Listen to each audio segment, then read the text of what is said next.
So yan mga buddy. So what's up mga buddy? Dahil bagong taon ngayon, maglilitso naman tayo. Yan.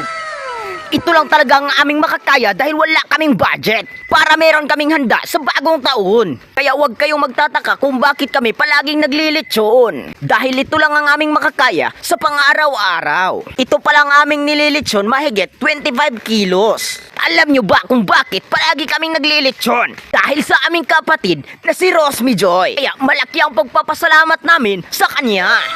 Alam nyo ba na sobrang bait ng kapatid namin? At ang naka-disadvantage pa nun, siya ang pinakamaganda sa bawat sulok ng mundo. Hindi sa pangbubola. Totoo talaga. Kaya ang masasabi ko, napakaswerte namin. Dahil minsan lang to sa ganitong klaseng kapatid.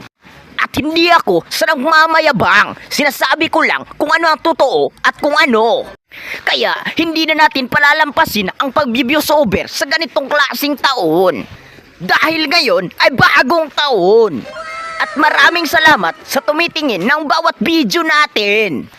Napakalaking tulong na yan para sa amin.